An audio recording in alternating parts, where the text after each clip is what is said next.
రేపు మనకు శనివారం అలానే కాకుండా ఏకాదశితో కలిసి వస్తుంది. కాబట్టి ఏంటంటేనండి, పసుపు నీళ్ళతో ఇలా చెయ్యండి. 90 నిమిషాల్లో మీ కష్టాలు, బాధలు పోయి నోట్ల కట్టలు వచ్చి పడతాయి. అలానే కాకుండా వెంకటేశ్వర స్వామి యొక్క అనుగ్రహంతో డబ్బే డబ్బని చెప్పొచ్చు. కాబట్టి పసుపు నీళ్ళతో ఈ పరిహారం చేయండి. పసుపు నీళ్ళతో ఇలా చేసుకోవటం వల్ల మనకుండే కొన్ని రకాల కష్టాలు, అంటే అనుకోకుండా మన కష్టాలు వచ్చి పడుతూ ఉంటాయి. వాటి వల్ల ఏంటంటే చాలా ఇబ్బంది పడిపోతూ ఉంటాం కదా. అలాంటి వాళ్ళకి అంటే ఈ పరిహారం ఉపయోగపడుతుంది. చాలా మంచి రిజల్ట్ వస్తుంది. కాబట్టి ఈ విధంగా ఆచరించండి. ఇలా చేసి ఫలితం పొందండి. అలానే కాకుండా ఏకాదశి కాబట్టి పరమ పవిత్రమైనది. నార్మల్గా చెప్పాలంటే కనుక రేపొచ్చే ఏకాదశి అండి చాలా చాలా శక్తివంతమైనది అనమాట. ఈ ఏకాదశి తిథి రోజున మీరు ఈ నియమాలను ఆచరించిన, అలానే కాకుండా వెంకటేశ్వర స్వామిని ఈ విధంగా పూజించిన కోటి జన్మల పుణ్యం లభిస్తుందని చెప్పొచ్చు. జన్మ జన్మల దరిద్రాలు పోయి మీకేంటంటే కనుక చక్కటి అభివృద్ధితో పాటు ఐశ్వర్యం కూడా ప్రాప్తం కలుగుతుందన్నమాట. అసలు ఏం చేయాలి, అలానే కాకుండా పసుపు నీటితో ఏ పరిహారం మనము అంటే చేసుకోవాలి అనేది తెలుసుకునే ముందు ఒక చిన్న రిక్వెస్ట్ అండి. వీడియోని పూర్తిగా చూడండి, నచ్చితే లైక్ చేయండి, కొత్తగా చూస్తున్నట్టయితే సబ్స్క్రైబ్ చేసుకోండి. నార్మల్గా ఏంటంటే కనుక పసుపు నీళ్ళండి పరమ పవిత్రమైనవి, చాలా శక్తివంతమైనవి అనమాట. చాలా శక్తితో కూడుకొని ఉంటాయి. పసుపు నీళ్ళతో మనం ఏది చేసుకున్నా కానీ మనకు బాగా కలిసి వస్తుంది. అందుకే పసుపు నీళ్ళతో చాలామంది కూడా శనివారం పూట అనేక రకాల పరిహారాలు చేస్తూ ఉంటారు, అనేక రకాల విధి విధానాలను ఆచరిస్తూ ఉంటారు. శనివారం ఒక రకంగా చెప్పాలంటే కనుక మన సమస్యను తీర్చుకునే రోజు అని కూడా చెప్పొచ్చు. అందుకే మీరు ఈ పసుపు నీళ్ళ పనిని చేయండి. ముఖ్యంగా ఉదయాన్నే లేచి శుచిగా స్నాన కార్యక్రమాలు చేసేసి ఇంటిని శుభ్రం చేసుకోండి. ఇంటిని శుభ్రం చేసిన తర్వాత ఇంట్లో అంతా కూడా అండి పసుపు నీటిని చల్లుకోండి. పసుపు నీటిని ఇంట్లో చల్లడం వల్ల ఇంట్లో మనకు తెలియకుండా ఏర్పడే ప్రతికూల శక్తుల నుంచి మనకు విముక్తి కలుగుతుంది. ఆ తర్వాత గుమ్మానికి పసుపు రాసి కుంకుమతో బొట్టు పెట్టి వాకిట్లో ముగ్గు పెట్టుకుని స్నాన కార్యక్రమాలు చేసి శుచిగా ఉతికిన బట్టల్ని ధరించి పూజ గదిలో ఉండే అంటే వెంకటేశ్వర స్వామి పటాన్ని మనం క్లీన్ చేసుకోవాలి. అంటే విష్ణు రూపం వెంకటేశ్వర స్వామి కదండి. కాబట్టి ఇలా పటాన్ని క్లీన్ చేసేసుకున్న తర్వాత చక్కగా మీ దగ్గర ఉండే పుష్పాలతో అలంకరించుకోండి. అలంకరించిన తర్వాత తులసిమాల తప్పక ఏంటంటే కనుక సమర్పించండి. తులసిమాల ఒకవేళ అంటే మీకు కుదరకపోతే ఒక 11 కానీ 5 కానీ తులసి దళాలను వెంకటేశ్వర స్వామి పటం ముందు పెట్టి నిండుగా అలంకరించుకోండి. ఇలా అలంకరించిన తర్వాత ఏంటంటేనండి, మీరేంటంటే కనుక ఈ రోజు ముఖ్యంగా శనివారం అంటేనే పిండి దీపం పెడుతూ ఉంటాం మనం. పిండి దీపం పెట్టే అంత వీలు లేకపోతే నార్మల్ దీపం పెట్టండి, ఒక కొబ్బరికాయ కొట్టుకోండి. అలానే కాకుండా అగరబత్తులు వెలిగించి ధూప నైవేద్యాలతో స్వామివారిని పూజించండి. పిండి దీపం పెట్టేవారు ఏంటంటే కనుక బియ్య పిండిలో కొంచెం పసుపు వేసి నీళ్లతో చక్కగా ముద్దలాగా చేసి ఆ తర్వాత ప్రమిదను తయారు చేసేసుకొని అందులో ఒత్తిని వేసి, అలానే కాకుండా ఏంటంటే కనుక లేదంటే గోవిందనామాన్ని వేసేసి కూడా పిండి దీపం పెట్టొచ్చు. ఆ దీపానికి కూడా ఒక పుష్పం అంటే పెట్టాలి. అలానే వచ్చేసి ఏంటంటే కనుక ఇలా మనం పెట్టడం వల్ల ఆ దీపం భగవంతుడికి చేరుతుంది. ఈ పిండి దీపం పెట్టడం వల్ల కోరికలు తీరుతాయి. ఆ వెంకటేశ్వర స్వామి యొక్క అనుగ్రహంతో, ఆయన యొక్క దయతో ఏంటంటే కనుక లైఫ్లో మనము ముందుకు వెళ్ళడానికి అవకాశం ఉంటుంది. కాబట్టి ఇలాంటి చిన్న చిన్న నియమాలను ఆచరించండి. ఇలా ఏంటంటే కనుక మీరు అంటే దీపారాధన చేసేసుకొని ఒక చిన్న బెల్లం ముక్క కానీ అరటిపండుని కానీ నైవేద్యంగా పెట్టాలి, కొబ్బరికాయ కొట్టుకోవాలి. అలాగే ఏంటంటే కనుక చివరిగా అండి పచ్చకర్పూరంతో హారతి ఇవ్వాలి. ఇలా చేయడం వల్ల ఏంటంటే కనుక వెంకటేశ్వర స్వామి అనుగ్రహం కలుగుతుంది. ఈ రోజు కొంతమంది ఏంటంటే నిష్ట నియమాలతో ఉపవాసం ఉంటారు. ఇలా అంటే వెంకటేశ్వర స్వామిని పూజిస్తూ ఉంటారు. ఆ 7 కొండల వారిని పూజించడం వల్ల అనంత పుణ్యం మనకు కలుగుతుందని కూడా ఒక భావన. కాబట్టి సింపుల్గా ఇంట్లో ఇలా పూజ చేసేసుకుని దగ్గరలో వెంకటేశ్వర స్వామి ఆలయం ఉంటే అక్కడికి వెళ్ళేసి ఏంటంటే కనుకనండి చక్కగా మీకు అంటే స్తోమతకు తగ్గట్టు అభిషేకం కానీ అర్చన కానీ ఇంకేదైనా కావచ్చు చేయించుకోండి. అలా కాసేపు వెళ్ళిన అక్కడ ఏంటంటే కనుక అక్కడే కాసేపు కూర్చోండి గుళ్ళో. అలా కూర్చుంటే ఇంకా మంచి ఫలితం వస్తుందన్నమాట. ఇంకా తర్వాత ఏంటంటే కనుక ఏకాదశి కదా, ఇంట్లో ఎట్టి పరిస్థితుల్లో కూడా అండి మనం గుర్తుపెట్టుకోండి, ముఖ్యంగా బంగాళాదుంప అలానే కాకుండా ఏంటంటే కనుక మనము అంటే గుమ్మడికాయ, మనం నాన్ వెజ్ అంటే చేపలు, గుడ్లు ఇలాంటివి నాన్ వెజ్ వంటకాలను అస్సలు చేయకూడదు. ఇవి తింటే ఏంటంటే కనుక కోరి కష్టాలు తెచ్చుకున్న వారం అవుతాము. ఈ యొక్క గుమ్మడికాయ కూడా ఏంటంటే కనుక నాన్ వెజ్ కిందకి వస్తుంది. అలానే కాకుండా బంగాళాదుంప కూడా అంతే మనకు అంటే అలాగే పరిగణించబడుతుంది. కాబట్టి ఇవి తినకూడదు అనమాట. ఇవి అంటే నిషేధమని మనకు పురాణాలే చెబుతున్నాయి. కాబట్టి వీటికి దూరంగా ఉండండి. ఆ తర్వాత ఈ రోజు ముఖ్యంగా అండి ఈ పదార్థం తినటం వల్ల మీకు మంచి మేలు చేకూరుతుంది అనమాట. ఇది తినటం వల్ల ఏంటంటే కనుక మీ సుడి తిరుగుతుంది, మీకు అద్భుతమైన ఫలితాలు వస్తాయి, మీ జీవితం మారిపోతుంది. అదేనండి వంకాయ కూర తింటే చాలా మంచిదండి. ఈరోజు వంకాయ కూరలో ఏంటంటే కనుక నువ్వు పొడి అంటే నువ్వుల పొడి ఉంటుంది కదా, అది అంటే వేసి వండుకొని ఆ కూరని తింటే చాలా మంచిదండి. కోటి జన్మల పుణ్యం లభించడానికి ఈరోజు ఏకాదశి శనివారం తిథి రోజున వంకాయ కూరని తినాలని పురాణాలే చెబుతున్నాయి. కాబట్టి వంకాయ కూర తినటం వల్ల చాలా వరకు కూడా మంచిదని చెప్పొచ్చు. ఒక రకంగా చెప్పాలంటే వంకాయ కూర అండి కొన్ని క్యాన్సర్స్ని కూడా తగ్గించడానికి ఉపయోగపడుతుంది. వంకాయ అనేది చాలా వరకు కూడా మానవ జీవితంలో ఏంటంటే కనుక కొన్ని మార్పులను చేర్పులను చేస్తూ ఉంటుంది కాబట్టి ఇలా వంకాయని తినండి. అదే వంకాయని ఏంటంటే కనుక గోమాత కూడా పెట్టండి. సకల దేవతల యొక్క అనుగ్రహంతో ఏంటంటే కనుక మీకు ఇంకా మంచి జరిగే అవకాశం అయితే ఉంటుందన్నమాట. ఇలా ఈరోజు ఆవుని పూజించడం, ఆవుని ఆరాధించడం, ఆవుకి ఏంటంటే కనుక మీకు తోచిన అంటే ఆహారాన్ని అందించడం ఇలాంటివి చేసుకుంటే ఇంకా మంచి ఫలితాలు అయితే ఉంటాయి.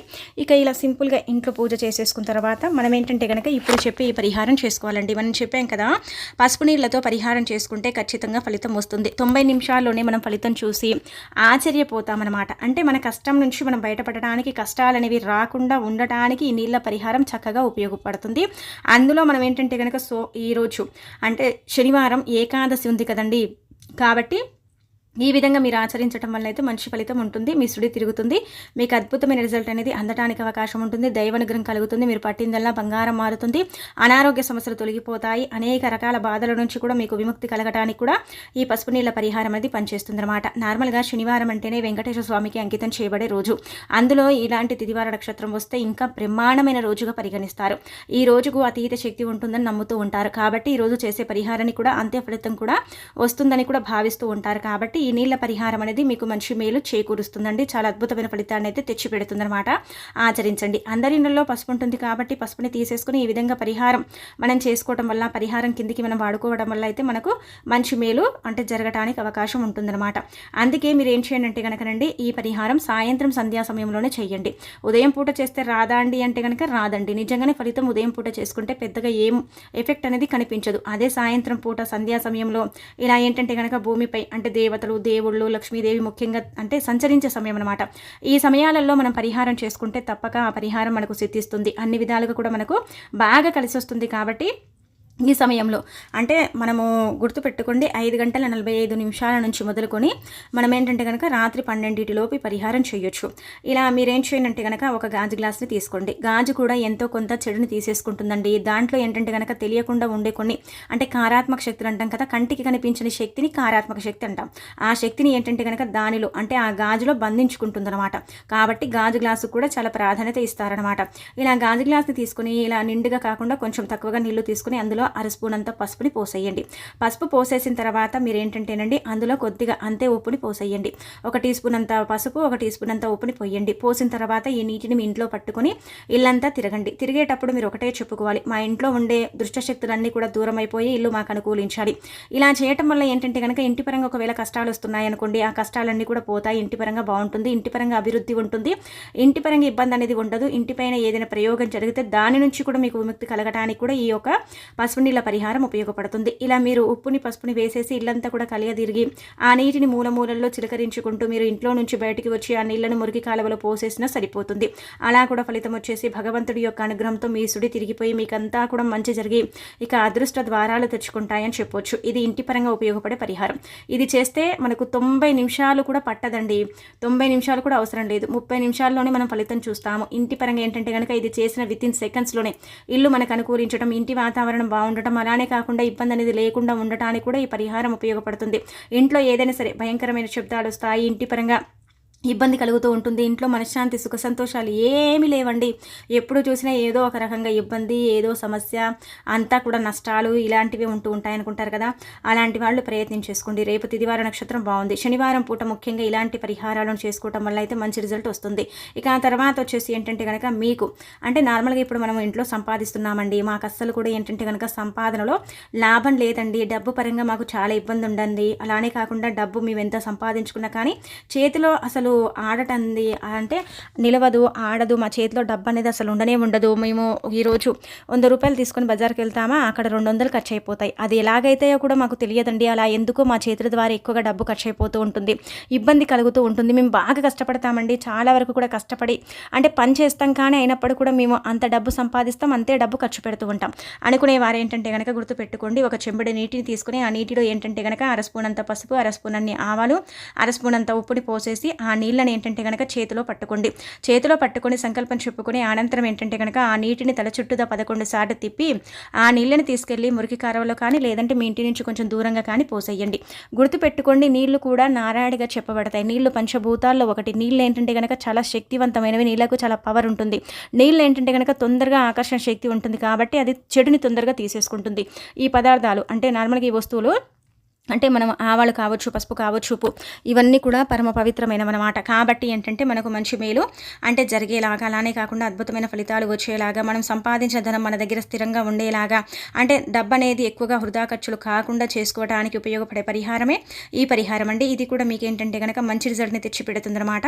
ఇలా ఈ విధంగా ఆచరించండి. తిప్పిన తర్వాత పోసేసి కాళ్ళు చేతులు కడిగేసుకోండి. మీకు చూడండి అంటే ఇది చేసిన తర్వాత ఎలా ఉంటుందంటే కనుక ఒకవేళ మీపై దిష్టి దోషం ఇలాంటివి ఏవైనా ఉన్నాయి అంటే చెడు ఏదో ఉంటుంది. నార్మల్గా అందరిపై కూడా అండి తెలియకుండా ఏదో చిన్న చిన్న ఇబ్బందులు ఉంటాయండి. అది ఒక దిష్టి కావచ్చు, దోషం కావచ్చు, లేదంటే కనుక కొంచెం నెగిటివిటీ కావచ్చు, అంటే ఇలా కారాత్మక శక్తులు కావచ్చు, ఇలా ఉంటూ ఉంటాయి. అందరూ కూడా పాజిటివ్గా ఉంటారు, అందరూ బాగుంటారు అనుకోవడం ఇది చాలా పెద్ద తప్పండి. ప్రతి ఒక్కరికి ఏదో ఒక చిన్న సమస్య ఉంటుంది. దానివల్ల నెగిటివిటీ అనేది ఉంటూ ఉంటుంది. నెగిటివ్ అనేది మానవ జీవితంలో అంటే ప్రవేశిస్తూ ఉంటుంది, స్ప్రెడ్ అవుతూ ఉంటుంది, మనకి ఇబ్బంది కలిగిస్తూ ఉంటుంది. ఒక్కొక్కసారి మనం ఏంటంటే కనుక గమనించుకున్నట్టయితే బాగా పనిచేస్తామా మైండ్ అనేది డిస్టర్బ్ అయిపోతుంది. అలానే కాకుండా కొన్నిసార్లు ఏంటంటే తెలియకుండానే ఏదో పిచ్చి ఆలోచన పడిపోతుంటాం. అలా ఎందుకు జరుగుతుందంటే కనుక చెడు ఎంతో కొంత ఉంది కాబట్టి జరుగుతుంది. అలా చెడిపోతుంది. అలానే కాకుండా ఏంటంటే కనుక ధనం వృధా ఖర్చులు కాకుండా ఉంటుంది. చాలా అద్భుతమైన ఫలితాలను చూడటానికి కూడా అవకాశం ఉంటుంది. కాబట్టి ఈ పరిహారం రేపు ఏకాదశి కావున ఇలా ఆచరించండి. అంటే ఏకాదశిని కాదు, శనివారం ఉంది కదా, శనివారం రోజున మనకు సాయంత్రం పూట సంధ్యా సమయంలో చేసుకునే పరిహారాలకు 99% రిజల్ట్ అనేది ఉంటుందన్నమాట. అది చూసి మనం ఆశ్చర్యపోగలుగుతాం. కాబట్టి వీళ్ళున్న వాళ్ళు ఖచ్చితంగా చేసేసుకోండి. మీకు అర్థమైపోతుందండి, ఇది చేసిన తర్వాత తెలిసిపోతుందన్నమాట. ఫలితం వస్తుందా రాదా అనేది మీకు అర్థమైపోతుంది. కాబట్టి 2 పరిహారాలు చక్కగా సిద్ధిస్తాయి, చాలా మంచి రిజల్ట్ని తెచ్చిపెడతాయి. అలానే కాకుండా ధనానికి ధనంతో పాటు మంచి అంటే పేరు ప్రతిష్టతను కూడా పెంచుకునే అవకాశం అయితే ఉంటుంది. చెడు అనేది వెళ్ళిపోయినప్పుడు అంతా కూడా మంచి ఫలితాలు ఉంటాయి, మంచి వార్తలు వినే అవకాశం అయితే ఉంటుంది. కాబట్టి ప్రయత్నం చేసుకోండి. ఇక ఆ తర్వాత ఇంకొకటి ఏంటంటే కనుక శనివారం కదా, శనివారం రోజున ఏంటంటేనండి ముఖ్యంగా తులసి కోటను ఈ విధంగా పూజించండి. అంటే శనివారము ఏకాదశి తిథి కాబట్టి మనము లక్ష్మీ రూపమైన తులసి కోటను ఎవరైతే అంటే పూజిస్తారో అలాంటి వాళ్లకు సకల శుభాలు చేకూరుతాయి. కాబట్టి తులసి కోట దగ్గర ఈ పరిహారం చేయండి. ప్రతి శనివారం, శుక్రవారం, కొన్ని తిథివార నక్షత్రాల్లో ఏంటంటే కనుక తులసి కోటను చక్కగా అలంకరించుకోవటం, ముగ్గులు పెట్టుకోవటం, తులసమ్మని ఏంటంటే కనుక నిండు మనసుతో ఆరాధించడం, పూజించడం చేస్తాము. అక్కడ లక్ష్మీదేవి తిరుగుతూ ఉంటుందని ఒక భావన. కాబట్టి ఈ రోజున మర్చిపోకుండా మీరు ఏం చేయండి అంటే కనుకనండి తులసి కోటలు అంటే ఇంతటి పవిత్రమైన రోజు మళ్ళీ మనకు రావచ్చు రాకపోవచ్చు. కాబట్టి ఒక రాగి నాణ్యం కానీ 5 రూపాయల బిల్లని కానీ తీసుకోండి. ఈ రెండిట్లలో మీరు ఏది తీసుకున్నా పర్వాలేదు. ఇదే తీసుకోవాలని రూల్ ఏమీ లేదు, ఏది తీసుకున్నా అంతే ఫలితం ఉంటుంది. రాగి నాణ్యం తీసుకుంటే రాబడి పెరుగుతుంది, 5 రూపాయల బిల్లని తీసుకుంటే అదృష్టం పడుతుంది, లక్ష్మీదేవి అనుగ్రహం కలుగుతుంది. ఇలా మనకు 2 విధాలుగా కూడా బాగా ఏంటంటే కనుక పరిహారం అనుకూలించడంతో పాటు మనకు సిద్ధిస్తుందని చెప్పొచ్చు. కాబట్టి ఈ విధంగా మీరు తీసేసుకున్న తర్వాత దాన్ని ఏంటంటే కనుక చక్కగా చేతిలో పట్టుకొని సంకల్పం చెప్పుకోవాలి. ధన సమస్య ఉంటే ధన సమస్య చెప్పుకోండి, లేదంటే డబ్బు పెరగాలి, చక్కగా అభివృద్ధి ఉండాలి, ఐశ్వర్యం కలగాలనుకుంటే అలా కూడా మీరు సంకల్పం చెప్పొచ్చు. చెప్పిన తర్వాత 5 రూపాయల బిల్లని కానీ రాగి నాణ్యాన్ని కానీ మీరు ఏంటంటే తులసి కోట మొదట్లో అండి అంటే మనం పూజిస్తాము, దీపారాధన చేస్తాము, ప్రతిదినం తులసమ్మకు నమస్కారం చేసుకుంటాం, ఇదంతా కూడా మనం చేస్తూ ఉంటాం. ఆ మట్టి కూడా పూజలు అందుకుంటుంది. ఆ మట్టి కూడా ఏంటంటే పరమ పవిత్రమైనది. మట్టికి అద్భుత శక్తి ఉంటుంది. మట్టి భూమాతగా పరిగణించబడతారు. మట్టి ఏంటంటే కనుక చాలా చాలా అద్భుతమైన రిజల్ట్ని తెచ్చిపెడుతుంది. కాబట్టి మట్టిలో ఏంటంటే కనుక ఒక సైడ్ కండి ఆ తులసి చెట్టు దగ్గర అంటే ఆ యొక్క భాగమునందు సైడ్కి మీరు ఏంటంటే కనుక రాగి నాణ్యం కానీ లేదంటే కనుక 5 రూపాయల బిల్ల కానీ ఏదైనా సరే పర్వాలేదు మీరు పెట్టండి. పెట్టిన తర్వాత మళ్ళీ తీస్తారు కదా, అప్పుడు మన నీళ్ళతో కానీ దేనితో కడగకూడదు అనమాట. ఆ మట్టిని తూర్చుకొని నీట్గా ఒక క్లాత్తో కానీ ఏదైనా సరే తీసుకుని వస్త్రం దాన్ని మంచిగా శుభ్రం చేసుకోవాలి. అంటే శుభ్రం అంటే కనుక మళ్ళీ మీరు నీళ్ళతో కడగకూడదండి, దానికి ఉండే శక్తి అంతా కూడా దిగిపోతుంది. ఇలా ఒక రాత్రంతా కూడా పెట్టిన తర్వాత నెక్స్ట్ ఆ యొక్క 5 రూపాయల బిల్ల కానీ రాగి నాణ్యం కానీ తీసేసుకొని దాన్ని పర్సులో కావచ్చు, జేబులో కావచ్చు పెట్టుకోండి. చూడండి మీ అదృష్ట ద్వారాలు తెచ్చుకొని ధనం అనేది 4 వైపుల నుంచి ఆకర్షించి మీ సుడిని తిప్పి మీకంతా కూడా మంచి జరిగేలాగా చేస్తుంది 5 రూపాయల బిల్ల అలాగే రాగి నాణ్యం. అంత మంచి ఫలితాన్ని ఇవ్వడానికి ఉపయోగపడే పరిహారం. కాబట్టి ఈ విధంగా ఏంటంటే కనుకనండి ఏకాదశి తిథి రోజున మర్చిపోకుండా ఆరాధించండి. ఈ విధంగా మీరు చేయటం వల్ల అయితే మీకు మంచి మేలుతో పాటు అద్భుతం జరుగుతుందన్నమాట. ఈ రోజున తులసి దళాలను 11 కోసి వెంకటేశ్వర స్వామికి సమర్పిస్తే ఏంటంటే కనుక జీవితంలో మీరు ఎదగటానికి అవకాశం ఉంటుంది. ఎదుగుదల అంటే లేదు, ఎదగలేకపోతున్నాం అనుకునే వారికి ఎదుగుదల అంటే తెప్పించుకోవడానికి ఇది చక్కగా ఉపయోగపడే పరిహారం. అలానే కాకుండా తులసి కోటకి ఈ రోజు నీటిని సమర్పించేటప్పుడు ఆ నీళ్ళలో కొంచెం పచ్చకర్పూరం పొడిని కలిపి ఆ నీళ్ళని ఏంటంటే కనుక తులసమ్మకు సమర్పిస్తే మనకు దైవానుగ్రహం కలుగుతుంది. అటు లక్ష్మీదేవి అనుగ్రహంతో పాటు ఇటు ఏంటంటే కనుక అంటే వెంకటేశ్వర స్వామి అనుగ్రహం కూడా కలుగుతుంది. మనం ఏంటంటే కనుకనండి గుర్తుపెట్టుకోండి, ముఖ్యమైన పనుల కోసం వెళ్ళేటప్పుడు, ఏదైనా పెద్ద పెద్ద పనుల కోసం వెళ్ళేటప్పుడు తులసికోట దగ్గరికి వచ్చి నమస్కారం చేసుకుని, అమ్మ వెళ్ళొస్తాను తల్లి, మా పని జరిగేలాగా చూడు అనేసి సంకల్పం చెప్పుకొని, నమస్కారం చెప్పుకొని తులసికోటలో ఉండే మట్టిని తీసి కంఠం దగ్గర కానీ నుదుటి భాగాన కానీ ధరించి వెళ్ళినట్టయితే వెళ్ళిన పని దిగ్విజయంగా పూర్తి చేసుకుంటారు. ఎలాంటి పనైనా సరేనండి, ఆ పని పెండింగ్లో ఉండి చాలా రోజుల నుంచి జరగటం లేదు, ఆ పని వల్ల మేము చాలా ఇబ్బంది పడిపోతున్నామని బాధపడే వారికి కూడా పని జరిగే అవకాశం అయితే ఉంటుంది. పనిలో వాయిదా అనేది పడదు. ఆ పని ఎలాగైనా సరేనండి గట్టెక్కే అవకాశం అయితే ఉంటుందని చెప్పుకోదగ్గ విషయం. కాబట్టి ఈ విధంగా ఆచరించండి. మంచి ఎగ్జామ్ రాయనికపోతున్నారు, లేదంటే కనుక ఇంటర్వ్యూకి వెళ్తున్నాము, మంచి సంబంధం కోసం వెళ్తున్నాము, ఇలా ఏదైనా సరేనండి, ఇది అది మనం చెప్పలేం, కానీ దేనికోసమైనా సరే వెళ్ళేటప్పుడు తులసికోట దగ్గరికి వెళ్ళి నమస్కారం చెప్పుకొని అమ్మ వెళ్ళొస్తామని చెప్పారనుకోండి, చూడండి మీకు ఎంత మంచి రిజల్ట్ వస్తుందో మీరే ఆశ్చర్యపోతారు, మీరే షాక్ అయిపోతారనమాట. అంత బాగా మీకు ఈ తులసికోట అనుగ్రహం అనేది కలుగుతుందని చెప్పుకోదగ్గ విషయం అండి.